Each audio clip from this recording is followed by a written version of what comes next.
Hey guys, today I introduce the ultimate delicious food, Karaage, Japanese fried chicken. I'll introduce the secret to making the flavor permeate to the inside and the key point for the making Karaage that is crispy on the outside and juicy on inside. I've introduced it on this channel before. I have made even more delicious karaage, so I would like to share this recipe. Let's make addictive karaage together!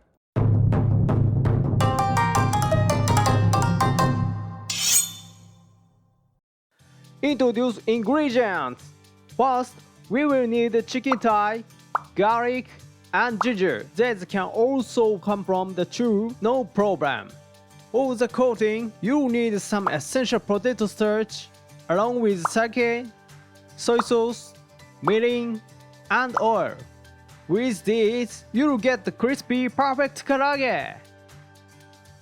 So let's get cooking!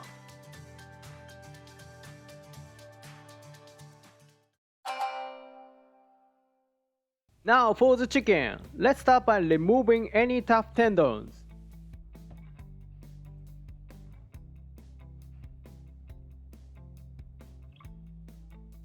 Also, if there are any bloody parts, trim those off too. Then, keeping the skin on, let's cut the chicken into the roughly 5 cm pieces. Try to make them as uniform as possible. This ensures they cook evenly and you get delicious karaage every time.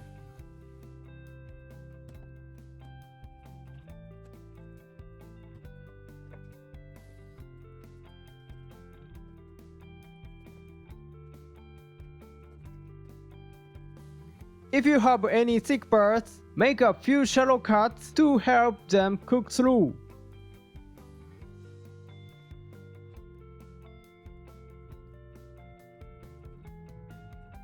Next, place the cut chicken into the bowl and add seasonings.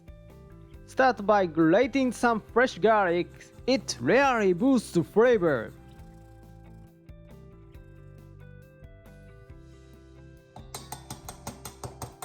Be generous with the ginger too, as it helps get rid of any unwanted smells. Add soy sauce, mirin, and sake, which also helps neutralize any unwanted smells. Then get in there and mix everything slowly. Massaging the seasoning into the chicken ensures it's packed with the flavor. Now you've got this much moisture in the mix, but as you continue to knead it, the seasoning will penetrate the meat and you'll have a well-flavored batch of karaage.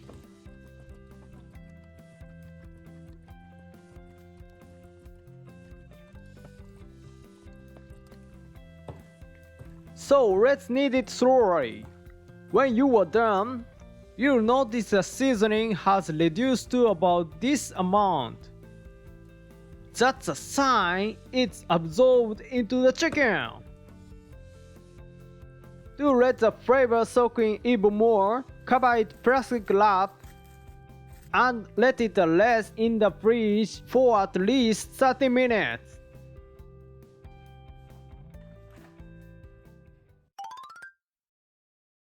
Before taking it out of the fridge, let's get the oil ready. Around 170 degrees is just right. You'll want a decent amount of oil. It should reach about halfway up the meat for the best tasting karaage.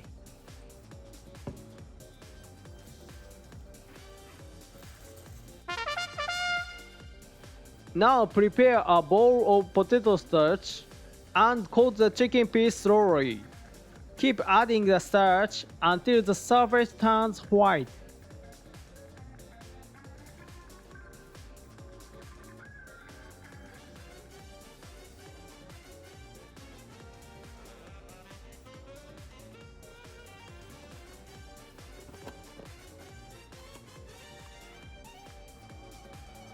Once coated, it's time to fry. Here's a crucial tip. Arrange the piece with the skin side facing outward and roll them gently, stretching the skin as you go.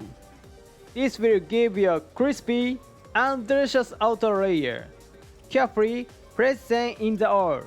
It's a good idea to fry in the batch to avoid the rapidly drop the oil temperature. Lower the temperature to around 150 degrees and fry them gently. Since the bottom parts are more prone to browning, gently move them around to ensure even frying.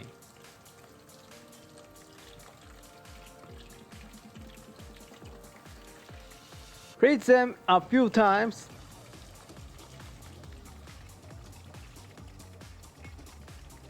And after about 4 minutes, they'll be beautiful brown and delicious. Take them out and let the residual heat finish cooking the inside.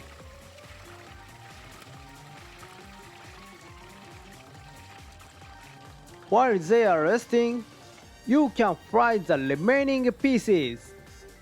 Enjoy your homemade karaage!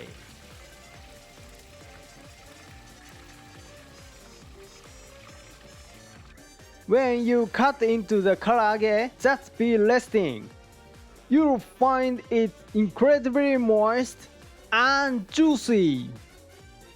It's hard to resist, so let's begin. The surface is crispy and inside is just perfect. Finally, it's present. Does it look great with some lettuce? Karaage and lettuce are a perfect match.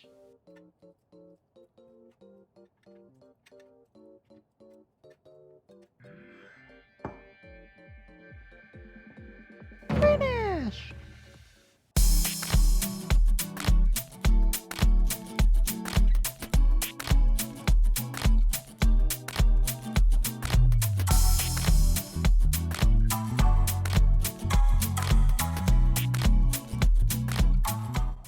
So let's いただきます. Now let's savor these. Look at these beautiful karaage pieces.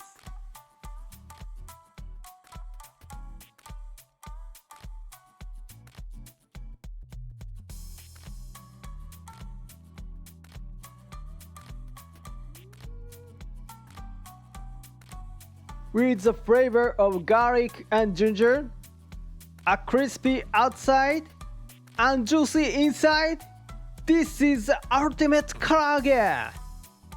It surpasses restaurant quality. Give it a try. Thank you for watching until the end. I'll continue to introduce the Japanese cuisine. Please subscribe to the channel so you don't miss it. See you next time.